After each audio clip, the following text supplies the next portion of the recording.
بسم اللہ الرحمن الرحیم۔ آج ہم قربانی کے متعلق بیان کریں گے۔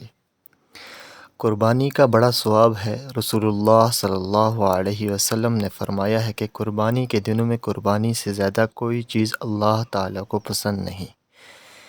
ان دنوں میں یہ نیک کام سب نیکیوں سے بڑھ کر ہے، اور قربانی کرتے وقت یعنی ذبح کرتے وقت خون کا جو قطرہ زمین پر گرتا ہے تو زمین تک پہنچنے سے پہلے ہی اللہ تعالیٰ کے پاس مقبول ہو جاتا ہے۔ تو خوب خوشی سے اور خوب دل کھول کر قربانی کیا کرو۔ اور حضرت صلی اللہ علیہ وسلم نے فرمایا کہ قربانی کے بدن پر جتنے بال ہوتے ہیں، ہر بال کے بدلے میں ایک ایک نیکی لکھی جاتی ہے۔ سبحان اللہ! بھلا سوچو تو کہ اس سے بڑھ کر اور کیا ثواب ہوگا کہ ایک قربانی کرنے سے ہزاروں لاکھوں نیکیاں مل جاتی ہیں۔ بھیڑ کے بدن پر جتنے بال ہوتے ہیں، اگر کوئی صبح سے شام تک گنے تب بھی نہ گن پائے، پس سوچو کتنی نیکیاں ہوئیں۔ بڑی دینداری کی بات تو یہ ہے کہ اگر کسی پر قربانی کرنا واجب بھی نہ ہو تب بھی اتنے بے حساب ثواب کی لالچ سے قربانی کر دینا چاہیے کہ جب یہ دن چلے جائیں گے تو یہ دولت کہاں نصیب ہوگی، اور اتنی آسانی سے اتنی نیکیاں کیسے کما سکے گی۔ اور اگر اللہ نے مالدار اور امیر بنایا ہو تو مناسب ہے کہ جہاں اپنی طرف سے قربانی کرے، جو رشتہ دار مر گئے ہیں جیسے ماں باپ وغیرہ، ان کی طرف سے بھی قربانی کر دے کہ ان کی روح کو اتنا بڑا ثواب پہنچ جائے۔ حضرت محمد مصطفیٰ صلی اللہ علیہ وسلم کی طرف سے، آپ صلی اللہ علیہ وسلم کی بیویوں کی طرف سے، اپنے پیر وغیرہ کی طرف سے کر دے، اور نہیں تو کم سے کم اتنا تو ضرور کرے کہ اپنی طرف سے قربانی کرے، کیونکہ مالدار پر تو واجب ہے، جس کے پاس مال و دولت سب کچھ موجود ہے اور قربانی کرنا اس پر واجب ہے، پھر بھی اس نے قربانی نہ کی، اس سے بڑھ کر بد نصیب اور محروم اور کون ہوگا، اور گناہ گار ہاں سو الگ۔ جب قربانی کا جانور قبلہ رخ لٹائے تو پہلے یہ دعا پڑھے: انی وجہت وجہی للذی فطر السماوات والارض حنیفا وما انا من المشرکین ان صلاتی ونسکی ومحیای ومماتی للہ رب العالمین لا شریک لہ وبذلک امرت وانا من المسلمین اللہم منک ولک۔ پھر بسم اللہ اللہ اکبر کہہ کر ذبح کرے، اور ذبح کرنے کے بعد یہ دعا پڑھے: اللہم تقبلہ منی کما تقبلت من حبیبک محمد وخلیلک ابراہیم علیہما الصلاۃ والسلام۔ جس پر صدقہ فطر واجب ہے، اس پر بقرہ عید کے دنوں میں قربانی کرنا بھی واجب ہے، اور اگر اتنا مال نہ ہو جتنے کی ہونے سے صدقہ فطر واجب ہوتا ہے تو اس پر قربانی واجب نہیں ہے، لیکن پھر بھی اگر کر دے تو بہت ثواب پائے۔ مسافر پر قربانی واجب نہیں۔ بقرہ عید کی 10ویں تاریخ سے لے کر 12ویں تاریخ کی شام تک قربانی کرنے کا وقت ہے، چاہے جس دن قربانی کرے، لیکن قربانی کرنے کا سب سے بہتر دن بقرہ عید کا دن ہے، پھر 11ویں تاریخ، پھر 12ویں تاریخ۔ بقرہ عید کی نماز ہونے سے پہلے قربانی کرنا درست نہیں ہے۔ جب لوگ نماز پڑھ چکیں تب کرے، البتہ اگر کوئی کسی دیہات میں اور گاؤں میں رہتا ہو تو وہاں طلوع صبح صادق کے بعد بھی قربانی کر دینا درست ہے۔ شہر کے اور قصبہ کے رہنے والے نماز کے بعد کریں۔ اگر کوئی شہر کے رہنے والے اپنے قربانی کا جانور کسی گاؤں میں بھیج دے تو اس کی قربانی بقرہ عید کی نماز سے پہلے بھی درست ہے، اگرچہ خود وہ شہر ہی میں موجود ہے، لیکن جب قربانی دیہات میں بھیج دی تو نماز سے پہلے قربانی کرنا درست ہو گیا۔ ذبح ہو جانے کے بعد اس کو منگوا لے اور گوشت کھائے۔ 12ویں تاریخ سورج ڈوبنے سے پہلے پہلے قربانی کرنا درست ہے۔ جب سورج ڈوب گیا تو اب قربانی کرنا درست نہیں۔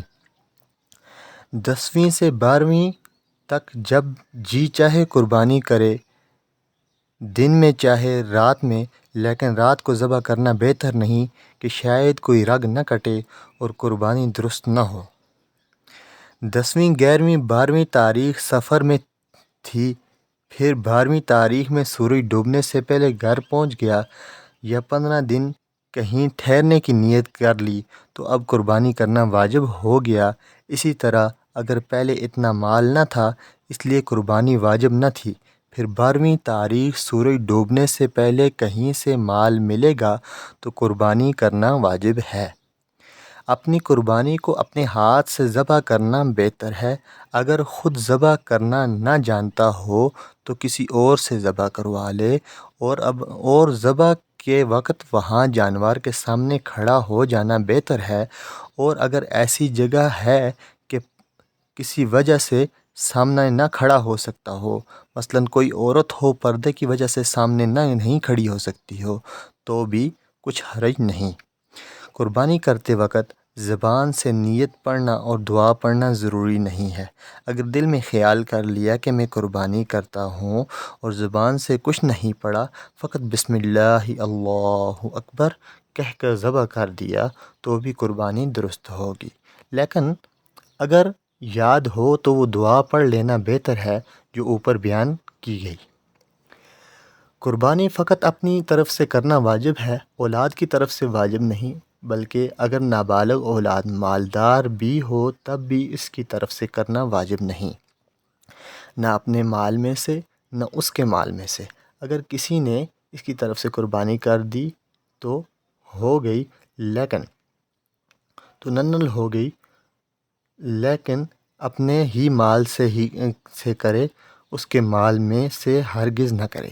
بکری، بکرا، بھیڑ، دمبا، گائے، بیل، بھینس، بھینسا، اونٹ، اونٹنی، اتنے جانوروں کی قربانی درست ہے۔ اور اگر کسی جانور کی قربانی درست نہیں، گائے، بھینس، اونٹ میں اگر 7 آدمی شریک ہو کر قربانی کریں تو بھی درست ہے، لیکن شرط یہ ہے کہ کسی کا حصہ 7ویں حصے سے کم نہ ہو اور سب کی نیت قربانی کرنے کی یا عقیقہ کی ہو، صرف گوشت کھانے کی نیت نہ ہو۔ اگر کسی کا حصہ 7ویں حصے سے کم ہوگا تو کسی کی قربانی درست نہ ہوگی، نہ اس کی جس کا پورا حصہ ہے، نہ اس کی جس کا 7ویں سے کم ہے۔ اگر گائے میں 7 آدمیوں سے کم شریک ہوئے، جیسے 5 آدمی شریک ہوئے یا 6 آدمی شریک ہوئے اور کسی کا حصہ 7ویں حصے سے کم نہیں، تب بھی سب کی قربانی درست ہے۔ اگر 8 آدمی شریک ہو گئے تو کسی کی قربانی صحیح نہیں ہوئی۔ قربانی کے لیے کسی نے گائے خریدتے وقت یہ نیت کی کہ اگر کوئی اور ملے گا تو اس کو بھی اس گائے میں شریک کر لیں گے اور سانجے میں قربانی کریں گے۔ اس کے بعد کچھ اور لوگ اس گائے میں شریک ہو گئے تو یہ درست ہے۔ اگر خریدتے وقت اس کی نیت شریک کرنے کی نہ تھی بلکہ پوری گائے اپنی طرف سے قربانی کرنے کا ارادہ تھا تو اب اس میں کسی اور کا شریک ہونا بہتر تو نہیں ہے، لیکن اگر کسی کو شریک کر لیا تو دیکھنا چاہیے جس نے شریک کیا ہے وہ امیر ہے، اس پر قربانی واجب ہے، یا غریب ہے جس پر قربانی واجب نہیں۔ اگر امیر ہے تو درست ہے، اگر غریب ہے تو درست نہیں۔ اگر قربانی کا جانور کہیں گم ہو گیا، اس کے لیے دوسرا خریدا، پھر وہ پہلا بھی مل گیا، اگر امیر آدمی کا ایسا اتفاق ہوا تو ایک ہی جانور کی قربانی اس پر واجب ہے، اور اگر غریب آدمی کا ایسا اتفاق ہوا تو دونوں جانوروں کی قربانی اس پر واجب ہوگی۔ 7 آدمی گائے میں شریک ہوئے تو گوشت بانٹتے وقت اٹکل سے نہ بانٹیں بلکہ خوب ٹھیک ٹھیک تول کر بانٹیں، نہیں تو اگر کوئی حصہ زیادہ کم رہے گا تو سود ہو جائے گا اور گناہ ہوگا۔ البتہ گوشت کے ساتھ پائے اور کھال کو بھی شریک کر لیا تو جس طرح پائے یا کھال ہو اس طرف اگر گوشت کم ہو درست ہے، چاہے جتنا کم ہو۔ جس طرف گوشت زیادہ تھا اس طرف پائے شریک کیے تو بھی سود ہو گیا اور گناہ ہوا۔ بکری سال بھر سے کم کی درست نہیں، جب پورے سال بھر کی ہو تب قربانی درست ہے۔ اور گائے بھینس 2 برس سے کم کی درست نہیں، پورے 2 برس ہو چکیں تب قربانی درست ہے۔ اور اونٹ 5 برس سے کم کا درست نہیں۔ اور دمبا یا بھیڑ اگر اتنا موٹا تازہ ہو کہ سال بھر کا معلوم ہوتا ہو، اور سال بھر والے بھیڑ دمبوں میں اگر چھوڑ دو تو کچھ فرق نہ معلوم ہوتا ہو، تو ایسے وقت 6 مہینے کا دمبا اور بھیڑ کی قربانی درست ہے۔ اور اگر ایسا نہ ہو تو سال بھر کا ہونا چاہیے۔ جو جانور اندھا ہو یا کانا ہو، ایک آنکھ کی تہائی روشنی یا اس سے زیادہ جاتی رہی ہو، ایک کان تہائی یا تہائی سے زیادہ کٹ گیا ہو، تہائی دم یا تہائی سے زیادہ کٹ گئی ہو، اس جانور کی قربانی درست نہیں۔ جو جانور اتنا لنگڑا ہے کہ فقط 3 پاؤں سے چلتا ہے، چوتھا پاؤں رکھا ہی نہیں جاتا، یا چوتھا پاؤں رکھتا ہے تو لیکن اس سے چل نہیں سکتا، اس کی بھی قربانی درست نہیں۔ اور اگر چلتے وقت وہ پاؤں زمین پر ٹیک کر چلتا ہے اور چلنے میں ایک اس سے سہارا لگتا ہے لیکن لنگڑا کر چلتا ہے، تو اس کی قربانی درست ہے۔ اتنا دبلا بالکل مریل جانور جس کی ہڈیوں میں بالکل گودا نہ رہا ہو، اس کی قربانی درست نہیں۔ اور اگر اتنا دبلا نہ ہو تو دبلے ہونے سے کچھ حرج نہیں، اس کی قربانی درست ہے، لیکن موٹے تازے جانور کی قربانی کرنا زیادہ بہتر ہے۔ جس جانور کے بالکل دانت نہ ہو، اس کی قربانی درست نہیں۔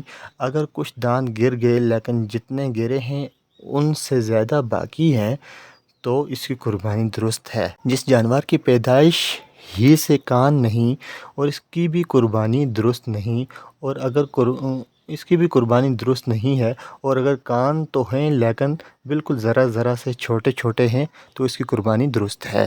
اس جانور کی پیدائش ہی سے سینگ نہیں، یا سینگ تو تھے لیکن ٹوٹ گئے، اس کی قربانی درست ہے، البتہ اگر بالکل جڑ سے ٹوٹ گئے ہوں تو قربانی درست نہیں۔